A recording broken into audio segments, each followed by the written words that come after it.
Bonjour à toutes et à tous. Dans cette vidéo, on va parler d'un projet qui, selon moi, est l'un des meilleurs investissements que tu peux faire dans le monde des cryptos tout entier. Je tiens à préciser dès maintenant qu'il ne s'agira en aucun cas d'un conseil en investissement, qu'il faudra faire tes propres recherches avant de prendre tes propres décisions, et ce n'est pas parce que c'est un de mes projets préférés qu'il doit être l'un des tiens et que tu dois investir dedans. Non, ça n'a rien à voir, c'est juste mon avis. Je vais juste me baser sur mes propres critères qui me correspondent à moi et qui diffèrent probablement des tiens. Ce projet, j'en ai fait déjà pas mal de vidéos dessus, dont les 2 dernières qui sont sorties sur la chaîne, puisqu'il s'agit d'AAV, le fameux protocole de Lending Borrowing que l'on peut retrouver sur en gros toutes les plus grosses chaînes de l'écosystème EVM. Pour commencer à t'expliquer mon point de vue et ma thèse d'investissement sur ce projet, on va déjà commencer par regarder AAV dans son propre secteur. Donc on va utiliser DeFi Llama et on va aller dans l'onglet catégorie puis lending, et ici on retrouve tous les plus gros protocoles de lending borrowing de l'écosystème DeFi. Donc comme on peut le voir, effectivement, chose notable, AAV est le numéro 1 avec le plus de TVL, mais c'est pas tellement ça qui va nous intéresser ici. Si on regarde ses concurrents principaux comme Spark, Venus, Morpho, Compound ou encore Fluid que l'on peut retrouver ici, il y a plusieurs choses intéressantes à dire. Si on prend donc Spark, qui a été créé par MakerDAO pour mettre en avant l'utilisation du DAI dans la DeFi, la petite spécificité de Spark, c'est qu'il réutilise tout simplement la codebase d'AAV, c'est-à-dire que c'est un fork. En gros, ils ont copié-collé le code et ont apporté leurs propres modifications à ce dernier. Donc en fait, déjà ce que l'on peut dire sur Spark, c'est que c'est pas tellement un concurrent puisqu'ils sont alignés avec AAV et ils vont d'ailleurs travailler ensemble dans un futur très proche pour favoriser l'adoption du DAI ou plutôt du nouveau stablecoin qui va être rebrand de MakerDAO avec notamment des meilleurs taux d'emprunt. Donc pour Spark, on vient de faire l'analyse, c'est pas tellement un concurrent puisqu'ils utilisent la même codebase, le même code. Pour ce qui est de Compound, personnellement, je trouve que c'est un protocole qui innove pas énormément, qui a souvent des taux moins intéressants que AAV, même si des fois justement c'est pas vrai, c'est plutôt l'inverse, c'est AAV qui a des taux d'emprunt un petit peu plus élevés, on peut d'ailleurs aller vérifier. Si on regarde directement sur le site de Compound, que l'on va dans l'onglet Market, on a un taux d'emprunt par exemple sur de l'USDT qui est de 2,9% sur la blockchain Ethereum. Si on va sur AAV, on peut justement voir que le taux d'emprunt de l'USDT est de 5,4%, ce qui est plus élevé du coup que ce qu'on trouve sur Compound et c'est 2,9%. Pourtant, on a 70 millions d'USDT qui sont empruntés sur Compound et 1,15 milliard sur AAV. Donc c'est pas une petite différence. Ce que ça veut dire, c'est tout simplement que les gens sont prêts à payer plus cher pour utiliser AAV plutôt que d'aller sur un autre protocole. Ce qui, d'un point de vue marketing et investissement, est vraiment génial, puisque ça signifie bien que le protocole a une image très appréciée des utilisateurs de la communauté. Et pour parler d'un dernier concurrent, on va prendre par exemple donc Morpho, qui se veut être le concurrent principal d'AAV qui diffère sur le modèle de base, qui grosso modo veut donner un produit similaire, donc d'emprunt et de prêt, mais avec une base qui est un petit peu différente. Et aussi l'un des problèmes selon moi de Morpho comparé à AAV, c'est que le protocole est très jeune, donc on n'a pas énormément de recul sur sa sécurité, on a une gestion du risque qui est complètement différente, et en plus le token n'est même pas live, c'est-à-dire que pour l'instant vous pouvez en gagner mais il est non transférable, donc faudra attendre encore un petit peu. Aussi, ce qu'on aurait pu comparer, c'est le secteur des stablecoins, puisque depuis pas longtemps AAV ont leur propre stablecoin, le Go, mais pour l'instant c'est pas le plus intégré à l'écosystème DeFi, même s'il offre de bonnes opportunités de rendement. Mais c'est pas tellement la catégorie propre d'AAV. En termes de sécurité et d'audit, qui est pour moi l'une des catégories les plus importantes quand on s'apprête à investir dans un projet et qu'on l'utilise, eh bien là aussi on est sur un quasi sans faute. Les audits des smart contracts sont réalisés très régulièrement. On peut voir notamment que les derniers audits ont été faits le 2 juin 2024, à l'heure où je tourne la vidéo, c'était il y a un tout petit peu plus d'un mois, donc c'est extrêmement récent pour des audits, puisque je vous le rappelle que certains protocoles font une fois des audits et ne le refont plus jamais. Ils n'allouent pas de budget à ça. Sachant que c'est la sécurité du protocole, je trouve ça quand même important et rassurant que AAV, eux, ont un budget annuel qui sert à payer les audits des smart contracts. Aussi, le protocole existe depuis 2017, avant ça s'appelait ETH Lend, certains d'entre vous s'en rappellent peut-être, mais depuis ce jour, le protocole n'a jamais subi de gros hacks qui a entraîné une grosse perte de fonds des utilisateurs. Depuis 2017, c'est pour dire à quel point les smart contracts sont résilients. Ça veut pas dire qu'ils ne peuvent pas se faire hacker, il y a toujours un risque, mais comparé à certains protocoles, on a quand même un certain recul. Et justement, en termes de sécurité, on a eu un événement très récemment qui a montré qu'ils sont vraiment en alerte sur ce domaine-là. AAV devait être déployé sur ZK-Sync. On a même eu le tweet de AAV Labs, donc l'entreprise derrière AAV, qui expliquait que justement ça arrivait, que c'était là sur le point d'être déployé. Et en fait, on a eu une mise à jour puisque quelques jours plus tard, ce n'était toujours pas déployé sur ZK-Sync. Et en fait, en testant les smart contracts, avant de les rendre publics et utilisables par tout le monde, les teams de risque se sont aperçus qu'il y avait des problèmes dans le smart contract et qu'ils ne pouvaient pas être rendus utilisables pour le public. Aucun fonds d'utilisateurs n'ont été, puisque les tests ont été faits en amont du déploiement public. Donc encore une fois, ils prennent énormément de précautions pour pas qu'il y ait de problème. Si on va dans les dépenses de la DAO d'AAV, on peut voir qu'on a une catégorie Risk Spend qui est donc une catégorie qui montre donc qu'on a des prestataires de services, notamment Chaos Lab et Liamarisk, qui sont dédiés à la gestion du risque sur le protocole AAV et qui, eux, proposent des paramètres de risque pour chaque actif de chaque marché afin d'éviter tout problème pour l'utilisateur final et le protocole lui-même. Et sur ça, je vous renvoie à la vidéo sur le safety module et la mauvaise dette qui peut se créer et les énormes problèmes que ça peut faire dans le protocole. Cette vidéo l'explique très bien, donc je vous redirige vers celle-ci. Et c'est là où justement Morpho diffère un petit peu du principe de base d'AAV puisque eux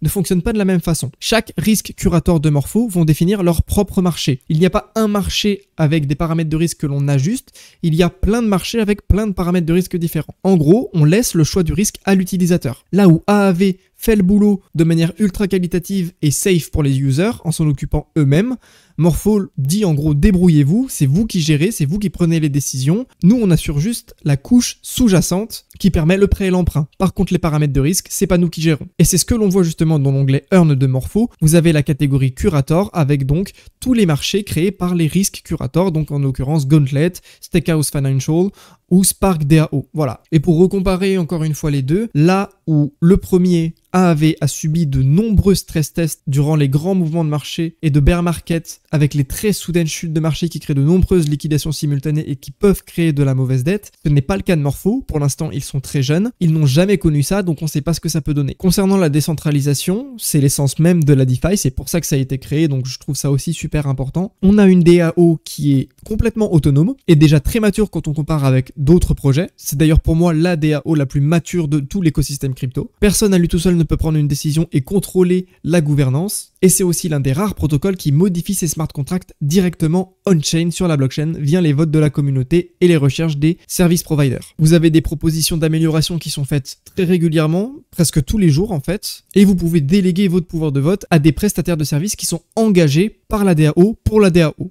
Et d'ailleurs, le petit bonus, c'est qu'on est rémunéré pour faire ça, puisque c'est aussi une implémentation du programme Merit qui récompense les utilisateurs alignés avec le protocole. Vous êtes plus payé pour être aligné avec le protocole et déléguer vos tokens AAV si vous en avez, etc. Une des parties les plus importantes aussi, c'est le revenu généré par le protocole. Et ici, rares sont les projets qui arrivent à tenir sur le long terme sans les capitaux injectés par les venture capitalistes. Il faut que le projet génère du revenu grâce aux frais appliqués par exemple, et que ces fonds soient correctement réinvestis. Si vous voulez un exemple de token qui a été très mal investi, vous avez la DAO d'Arbitrum qui déploie des allocations colossales de tokens ARB pour des incentives sur les protocoles de l'écosystème. Forcément, la pression vendeuse est énorme et il suffit juste de regarder la charte du token pour comprendre ce qui se passe et ça fait mal à la tête puisque effectivement les incentives ont commencé par ici et depuis le prix a carrément divisé par 4. On est passé de 2$ à 0,5. C'est quand même extrêmement violent et il faut faire très attention avec ce que vote la DAO. Et il faut quand même être méfiant au regard des DAO qui prennent des décisions de balancer des incentives à droite à gauche sans vraiment réfléchir aux conséquences. Ici, on n'est pas du tout sur ce cas-là, puisque vous voyez que dans les états financiers, on a un protocole qui est rentable. Sur cette ligne-là, on génère du revenu. Alors effectivement ça fluctue beaucoup parce qu'on est sur un marché qui est très jeune et qui donc dépend de l'offre et de la demande et surtout des fonds qui sont prêtés ou empruntés sur le protocole, mais vous voyez qu'en moyenne on a un revenu qui est très sérieux. Vous avez sur ce site qui est absolument génial, qui a été fait par Token Logic, encore une fois une team qui bosse pour AAV, les revenus annualisés en dollars et vous pouvez voir qu'on est sur des montants qui sont faramineux. Alors évidemment une partie va dans la trésorerie, une partie va être allouée à justement engager les prestataires de services et l'excès de cash est rendu aux utilisateurs via les différents programmes que j'ai cités plus tôt. En plus, je tiens à dire que c'est une tendance qui est vouée à augmenter puisque le Go lui-même va contribuer énormément à la croissance des revenus du protocole. Aujourd'hui, le stablecoin Go génère à peu près 20 000 $ par jour et a pour l'instant généré depuis sa création 4 millions de revenus total. C'est quand même pas rien, sachant que justement, il tend à se développer au sein de l'écosystème DeFi. Il y a évidemment des projets qui génèrent plus de frais. Si on regarde les 30 derniers jours, effectivement, AAV n'est pas le projet de l'écosystème qui a généré le plus de frais, il n'est que 10e, contrairement à des projets comme Ethereum ou même Solana qui sont plus hauts. Par contre, il est vrai que je connais aucun autre projet dans l'écosystème, et c'est pas parce que j'ai pas envie de les connaître, au contraire, s'il y en aurait un, je veux bien le savoir, mais j'en connais aucun qui génère autant de frais, que les gens sont prêts à utiliser pour l'image de marque. C'est ce qu'on disait tout à l'heure avec les taux d'intérêt qui sont parfois plus élevés pour emprunter, mais que les gens préfèrent utiliser quand même. Qui aussi, ces frais sont utilisés pour faire tourner la DAO d'une manière extrêmement efficiente et donc que le protocole innove. Et je connais encore moins de projets qui redistribuent cet excès de revenus en plus aux utilisateurs. Justement, certains projets possèdent des fois une ou deux de toutes ces caractéristiques, mais jamais en même temps. AAV les possède toutes. Et enfin, la dernière catégorie que je trouve hyper importante à avoir quand on est un projet de ce nom-là, c'est la catégorie de l'innovation. Et là, encore une fois, on est sur le top du top, puisqu'on a la V4 qui va arriver très prochainement, qui va apporter beaucoup de changements et qui va apporter des innovations encore jamais vues. Si tu veux en savoir plus, j'ai fait une vidéo dédiée entièrement à la V4, donc je te la mets dans la description. Vous avez aussi le nouveau Safety Module qui va arriver très prochainement, donc Umbrella. Là encore, j'ai fait une vidéo dessus qui est plutôt pas mal si tu veux comprendre en détail ce que c'est et ce que ça va changer. On a aussi les AAVnomics qui vont changer, c'est la dernière vidéo que j'ai fait sur la chaîne YouTube. Donc encore une fois, ici on n'est pas vraiment sur de l'innovation, n'empêche qu'on est sur des mises à jour qui sont régulières et qui changent pas mal de choses en l'occurrence. Et on peut citer aussi les instances avec Lido, qui pour l'instant sont une innovation unique sur le marché que seul AAV possède. Le partenariat qui arrive avec Sky, ancien maker DAO, qui va encore une fois apporter pas mal d'avantages. Et aussi quelque chose qui n'est pas passé inaperçu, c'est le partenariat avec BlackRock. Oui, BlackRock du monde réel, le plus gros gestionnaire d'actifs de la finance traditionnelle, qui construisent un Go Stability Module avec du Buidl, donc leur fonds de liquidité on-chain, qui servira de collatéral pour le Go. Rien que ça. Donc personnellement, ça me donne vraiment envie de voir ce que ça va donner quand je pense à ça. Et quelque chose qui me rassure aussi, et c'est aussi pas le cas de tous les projets malheureusement, c'est que certains membres de la DAO d'AAV sont en contact avec les autorités financières, notamment en Europe, pour essayer de créer un cadre efficace pour tous ces protocoles décentralisés qui fonctionnent avec une DAO, pour que tout soit encadré et qu'on ait un cadre légal logique et sensé surtout. C'est quand même le but. Je le redis encore une fois, j'insiste, ce n'est pas un conseil en investissement, c'est simplement que j'ai beaucoup travaillé sur le projet, je l'ai beaucoup étudié, j'ai lu toute la documentation plusieurs fois. Je regarde tous les jours le forum de gouvernance, ça fait 3 ans que je suis scrupuleusement le projet. Je détiens personnellement du token AAV, mais en aucun cas c'est un conseil en investissement. Je vous invite à faire vos propres recherches. Personnellement, vous l'avez sans doute compris, c'est peut-être mon projet préféré de l'écosystème, même s'il n'est pas tellement comparable avec des projets comme Bitcoin et Ethereum, puisqu'on n'est pas du tout sur le même use case, sur la même utilité. Mais en termes d'investissement, je trouve que c'est très sensé d'un point de vue investisseur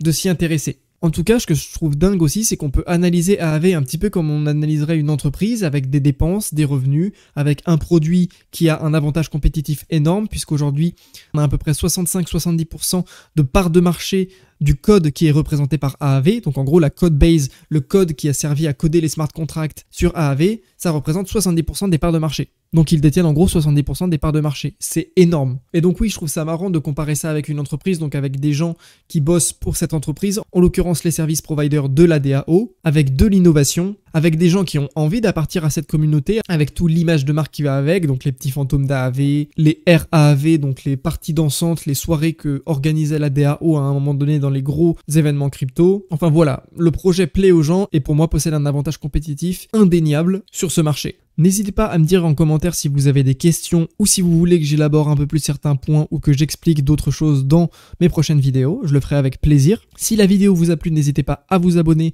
à la liker. Ça me donne énormément de force et du courage pour continuer. Même si pour le coup, je fais vraiment ça par plaisir. Et justement, je suis content de voir que dans la description, il y a des fois des petits échanges qui se forment avec des questions ou des débats. Je trouve ça toujours très stimulant. En tout cas, n'hésitez pas à me dire ce que vous en avez pensé. Moi, je vous retrouve la semaine prochaine pour une nouvelle vidéo.